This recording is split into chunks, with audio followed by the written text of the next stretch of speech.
If you'd like to try what we make at Superstition, it's as easy as going to our website, superstitionmeadery.com, clicking on Web Store, and you're shopping. Make sure you follow us on social media because we release new products almost every week, and you might just find your next favorite craft beverage. Cheers. So we have sanitized our barrel, and we are getting ready to try our MotoSonora collab. Right on. Yeah. So we made this a while ago with some of my friends, Jeff and Jeremy from MotoSonora Brewing in Tucson. And we had gone down to Tucson to make a Belgian triple that turned out delicious. We called it no, it's all right, I got it. Track day triple. We get to use our skills. So we've got a spare nail hanging out for a moment just like this. So whenever you want to plug her up, I think we got a good, healthy sample because we got to try a couple of these guys. So Kim, we made this Belgian triple, and while we would have the option to do this with mead or cider, we don't. We always pitch fresh, dry yeast that we rehydrate for every single fermentation. It allows us to have maximum control, even though it's not maybe the most cost-effective way to ferment, but maximum control over that aspect of what we do. So in the brewing world, quite frequently, breweries will reuse the yeast from a fermentation, and you can do that 5 to 7 times before the yeast mutates. And so these guys got the yeast right out of the tank, and if but if guys been to like a brewery tour and you saw like the 60-degree sloped conical bottoms, that's actually to trap and collect yeast. And so you'll have a valve above and below, so you could take the beer out the top, take the yeast out the bottom, however you're going to do it. So these guys collected 5 gallons in a beer keg, just like we use, stainless steel keg, full of yeast, drove it up here with a motorcycle, and we used it, so Awesome. It was totally on brand. Yeah, so MotoSonora. Absolutely. We fermented a mead, and we'd never had used, we've used ale yeast, and we've blended ale yeast with wine yeast and mead yeast, but we've never actually done just triple yeast for a fermentation, which creates some pretty unique flavors, and it was weird. And it's been in barrels now for 7 months, and we wanted to use brand new barrels. So this is the first time this has been filled. It's an American oak barrel made of Missouri oak, which is sort of the workhorse of the Superstition barrel program. And the thing that makes this barrel really unique is that it's heavy toasted, with heavy toasted heads. And so when you cook a barrel more than around medium or medium plus, which is kind of our standard barrel, and you get into heavy toast flavors, you're gonna expect roastiness, maybe chocolate, maybe coffee, maybe smoke. So now that I've said all that, let's see if we're getting any of that. All right. I mean, you smell the yeast right off the bat. That's interesting. There is a bit of a phenolic spicy quality that triples have that are imparted in many ways from the yeast. It's nice. It smells fruity and spicy, which is what I think when I think of a Belgian beer of this style. I'm thinking fruity and spicy. It almost has like a licoricey scent to it. Yeah, there's some anise in there. Wow, and I would say it's approaching vinous. It's got like a wine-like quality. Like, I mean, it doesn't smell like a Chardonnay, but it's like it almost smells like a really rich, full white wine. I get that. All right, I'm so excited to try this. Wow, that is unlike anything we've done before. It is so unique. And at this point, it's a traditional mead, fermented with Trappist ale yeast in a heavy toasted, brand new American oak barrel. Really good. It is so much better now that it's been in the barrel. It was really weird. I think what we were getting in the aroma was really pronounced right after fermentation. And that's a common trait, I think. When you use a yeast intentionally to get flavor and aroma, like characteristics from it, it's going to be really strong in the beginning, and it's had some time to mellow, but the barrel's working. All right, what are you getting? What kind of oak characteristics or barrel characteristics are you getting? It's very silky, some slight tannins. The oak isn't too strong, but you can tell that it's balancing. I totally agree. It starts out so smooth, and it transitions to where, like, kind of on like the front third to the middle of my tongue, there's this astringency of that like roastiness that you would get almost from a coffee without the coffee flavor, but there's that coffee mouthfeel. Yeah, that's a good way to describe it. And there's smoke. Like, all right, so I took a sip maybe 30 seconds ago, and everything that we're experiencing across the palate, from the smooth silkiness to a little bit of that astringency, and then all that, like, it goes away, it starts with something new, it goes away, it starts with something new, and it's finishing where it feels smoky. Have you ever had like a cocktail, like at a super fancy mixology bar where they like trap the smoke or whatever? And you can taste it in the cocktail. I can taste that in the finish. There's also something really like pleasantly earthy about it. And I say earthy, I know it's kind of like a polarizing word, but it's really nice. No, I agree. I think earthy is, it's almost peaty, like that kind of, there's an earthiness for sure. And all of those flavors they really are sort of delicate, I think, as they're working together. Oh, I really like this. That is really unique. So one of our tests today is to try these 3 barrels and see, are any of the barrels different? Because I know for a fact that getting barrels like this from one to the next, they might all be like very identical to our detecting senses. Right. One of them could be really different. And if it is, we need to know, because it might be really, really good. And we're like, hey, that's going to be its own thing. Or maybe we're like, hey, it's a little weird. We got to blend it with the other ones. So those are the decisions that we need to make. And then when we're all done, we need to figure out, do we want to serve this like this, package this like this, or do we want to do something different? And one of the working ideas was choosing a stone fruit, like aging this on apricots. Oh, that would be really nice. I mean, what do you think? Do you think apricots would go with this so far? Totally. Bring a little tartness and juiciness to it for sure. This would be a great base for that.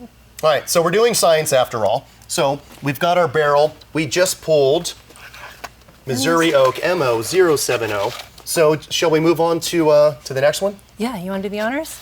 All right, you got it. All right, so we've got our nails in case we need them. And we've got our ambassador. Would you please hold that for me? We're all sanitized up. I think I can get it. 1, 2, 3. Oh, time to vent this guy. Much more gracefully done. Oh, I've only done it like 500 times. That's all right. You're killing it though. All right, so nail is in a good state to go right back in. All right, let's see how this is going to work out. That beautiful, beautiful color. I mean, it's got like a saffron color to it. I think this one is mine. All right. Yeah, we did. We do-si-doed. All right. So this is M0068. Yeah, so exact same year, wood, treatment to the barrel, first fill. Cheers. Cheers. This one smells a little more like together. Okay. Does that make sense? Yeah. A little more balanced. No, I agree. I think that we could pick apart the aromatic characteristics of the first one easier. Which, it could be a sign that that barrel just happens to be imparting some of those spicy characteristics, more so than this. Or it could be that for whatever reason, these barrels were from different racks, so they could have been stored in different locations in the barrel room, which can definitely impact the way that the barrel interacts with. Yeah, one's a little warmer up high versus down low. All right, so I think the first one was more unique, but this one's almost, I think, like your initial impression is spot on, where it's really, really tight and integrated well. Yeah. You're talking about adding stone fruit. This would be a good base for peaches, a little more delicate flavor. Yep. So we've done white peaches recently in Bellini, one of our session meads, that while some of our session meads are just crazy awesome and tropical and stuff, there's something about that Bellini that I think the production just knocked it out of the park on the first try. And I think that white peach flavor maybe more, I mean, we're getting these amazing yellow peaches from Masamoto. They're coming in next week. And that would be good, but I don't know, what do you think, white peach versus yellow peach? White peach, for sure. Have you ever had those Saturn peaches? No. Or donut peaches? They're like, you can get them at Trader Joe's sometimes. They're like weird shaped. They kind of look like. I've seen them. Yeah, they're amazing. And they kind of taste like that white peach. That's how I remember it anyways. Like it has a different peach flavor to it. No, this almost has like that delicate sweetness already in place. And you can just see adding that peach flavor, it would integrate really beautifully. And I don't know if you're just playing tricks on my mind, but I can almost taste peaches in here. Mm-hmm. I can still get that roastiness, but it seems like I'm getting the roastiness in the end and the smoke right before the end. Like it almost flip-flops on my palate. Can you get that at all? Totally. Wow. It's so funny that they can be so different.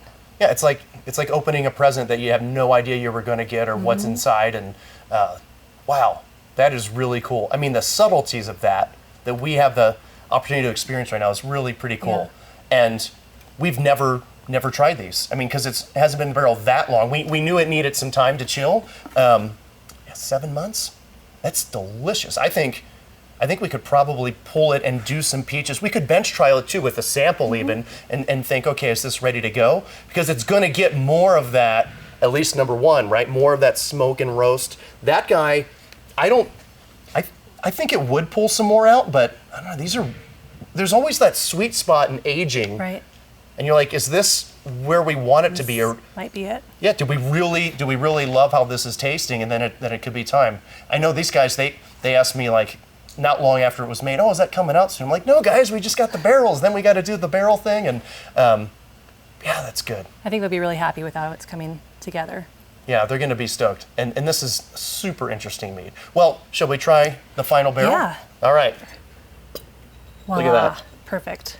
Perfect. I'm so curious to know how this one is going to turn out compared to the others.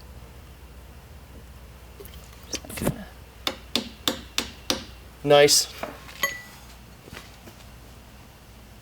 A beautiful rich color again. Mm-hmm. And I get more oak on this one. Yeah, it just jumps into your nose. Mm-hmm.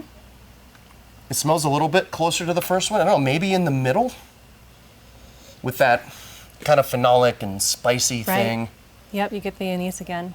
Yeah, it's like fruity again. Totally different. It's fruitier. Wow. It is really fruit. Okay. Am I crazy to think that there's almost like a blueberry flavor? And not like blueberry hex, but like a subtle blueberry. There's like some other kind of fruit flavor. Right. Like I kind of got peach in that last one. I can get that. It's savory though, but like in a really, really elegant way. Yeah, I think the honey might be a little more pronounced in this one too. Yeah, that might be what's coming through. The flavor from that honey it's so nice. That's lovely. I'm searching for smoke, and I'm not getting smoke in this one. I mean, maybe a little. Mm-hmm. But that first one to me was definitely like the smoke master. Right. You write that down. Wow. All right, well, we've got some thinking to do, but fortunately, and importantly, we have taken notes, and we know what we like about each barrel and why they're different. So now we have to decide what we're going to do. But, I mean, even if we did decide to blend them all, I think they would work really well together. And I think that white peaches is, I mean, we went right to it. Right. I think a white peach mead aged in heavy toast barrels, fermented with a triple yeast. It's so good. That's a pretty cool story. Yeah. Yeah, that spiciness we're getting, I think, would really complement. It's almost like when you bite into a peach and the skin has the tannins and the inside has the sweetness. I think that we could almost replicate that in liquid form by sort of stacking what this barrel and what that yeast is doing to what the honey and what the future stone fruit would do in this product. Cool. I'm excited for this one. It's going to be good.